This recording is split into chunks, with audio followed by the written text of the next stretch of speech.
Welcome to the first episode of our Dino Discovery series. Today, we're going to travel back in time to the very beginning of the dinosaurs. How did these magnificent creatures come to be? Let's explore the birth of dinosaurs, from Earth's early days to the giants that would rule the planet. The story of dinosaurs begins around 230 million years ago, during a time known as the Triassic period. But before we meet the dinosaurs, we need to understand the Earth back then.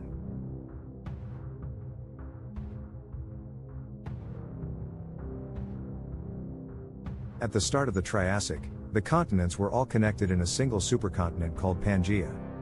This massive landmass made Earth look very different from how it does today. The climate during the early Triassic was warm, with dry deserts and only scattered forests. The Earth was recovering from the mass extinction event that occurred at the end of the Permian period, which wiped out nearly 90% of life. This created an opportunity for new life forms to evolve, but the planet was still struggling with extreme conditions. At this time, reptiles dominated the Earth. However, the first dinosaurs had not yet appeared. Instead, Earth was home to a variety of reptiles, amphibians, and early mammals. Among the dominant reptiles of this era were the Archosaurs. The name Archosaur means ruling lizard, and these creatures would eventually give rise to both dinosaurs and crocodiles. Archosaurs were not the first reptiles to walk the Earth, but they had some very special traits that made them stand out. One of the key differences was their leg structure. Unlike other reptiles, Archosaurs had legs positioned directly under their bodies, much like modern mammals.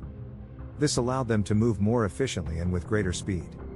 As a result, Archosaurs became dominant predators and began to evolve into various forms. The Archosaurs were divided into two main groups, the ancestors of crocodiles, and the ancestors of dinosaurs. The earliest members of the dinosaur group were small, nimble reptiles, often only a few feet long. These early dinosaurs were agile and bipedal, meaning they walked on two legs, which helped them run fast and hunt for food. One of the first dinosaurs to emerge was Eoraptor, a small, lightly built creature that lived around 231 million years ago. It was about the size of a dog, but it was fast and agile, hunting small animals and insects. Another early dinosaur was Herrerasaurus, which was slightly larger and had more powerful jaws, making it a more formidable predator. These early dinosaurs were the beginning of a long line of creatures that would dominate the Earth. But how did these small, early dinosaurs evolve into the giants we often think of when we imagine dinosaurs? The key to their success was the changing environment. As the supercontinent Pangaea began to break apart, new landmasses and seas were formed, creating new habitats for plants and animals.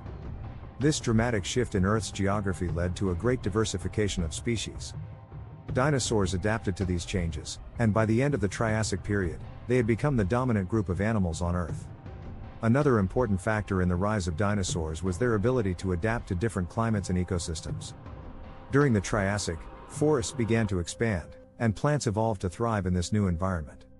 Dinosaurs evolved different feeding strategies depending on their environment. Some became carnivores, while others evolved to be herbivores, feeding on the lush vegetation that was now available.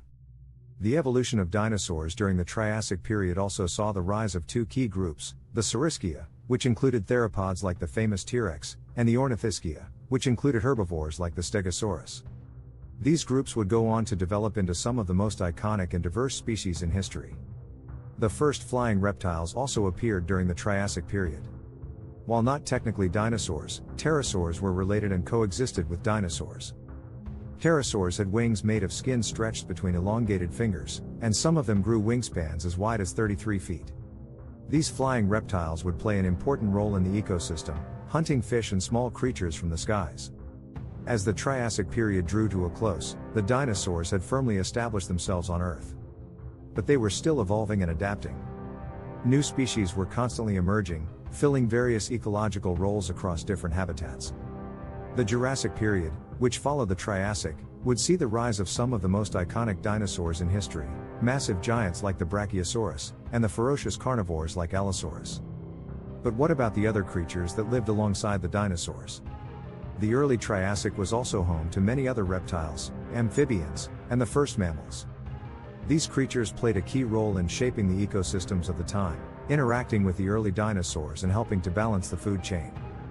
The Earth during the Triassic was a dynamic and ever-changing place, full of opportunities and challenges. The rise of dinosaurs was not just a result of their physical traits but also the changing environment that allowed them to thrive. From the first small, bipedal reptiles to the early giants of the Jurassic period, the birth of dinosaurs was a complex and fascinating journey. In the next episode, we'll dive into the lives of dinosaurs, their behaviors, habitats, and the diverse ways they lived and interacted with each other. How did they hunt? What did they eat? And how did they shape the Earth? Stay tuned for more fascinating insights into the world of dinosaurs. Thanks for watching part 1 of our Dino Discovery series. Don't forget to like, comment, and subscribe for more amazing dinosaur facts and discoveries. See you in the next episode.